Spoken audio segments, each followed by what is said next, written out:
Anglo Indian second round table సమావేశం జరుగుతోంది. దీనికి మన దేశం తరపున ముఖ్య ప్రతినిధులుగా గాంధీ గారు, మహమ్మద్ అలీ జిన్నా గారు, అంబేద్కర్ గారు కూడా వెళ్లారు. అయితే ఆ సమావేశంలో బ్రిటిష్ వారు గాంధీ గారిని మీరు ఎవరి తరపున చర్చకు వచ్చారు అన్న ప్రశ్నకు గాంధీ గారు ఇచ్చిన సమాధానం భారతదేశ ప్రజల తరపున అని. అదే ప్రశ్న జిన్నా గారిని అడిగినప్పుడు జిన్నా గారు ఇచ్చిన సమాధానం భారతదేశంలోని ముస్లింల తరపున అని. అదే ప్రశ్న తిరిగి అంబేద్కర్ గారిని అడిగినప్పుడు అంబేద్కర్ గారు ఇచ్చిన సమాధానం నేను భారతదేశంలో జన్మించాను కాబట్టి భారత ప్రజల తరపున వచ్చాను.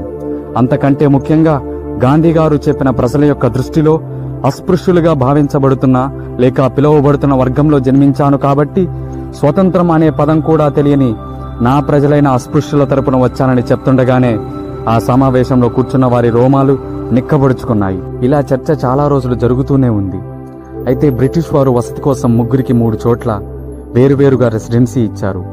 ఒకసారి ఇంగ్లాండ్ జర్నలిస్టులు వీరి ముగ్గురు దగ్గర ఇంటర్వ్యూ తీసుకోవాలని నిర్ణయించుకున్నారు.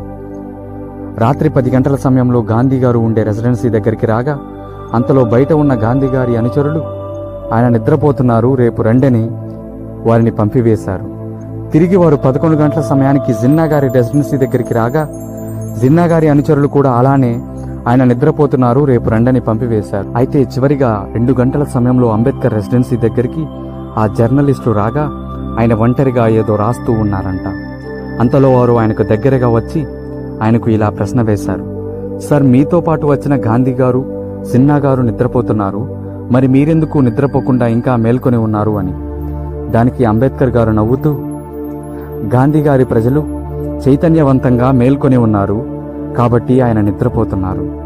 జిన్నా గారి ప్రజలు చైతన్యవంతంగా మేల్కొని ఉన్నారు కాబట్టి ఆయన కూడా నిద్రపోతున్నారు. మరి నా ప్రజలు ఇంకా చైతన్యవంతులు కాలేదు, ఇంకా నిద్రపోతున్నారు కాబట్టి వారిని నిద్ర లేపడానికి నేను నిద్రలేని రాత్రులు చేయవలసి వస్తుంది అన్నారంట. ఆయన చివరిగా మాట్లాడుతూ ఇది నా కర్తవ్యంగా కూడా భావిస్తున్నానని చెప్పారంట.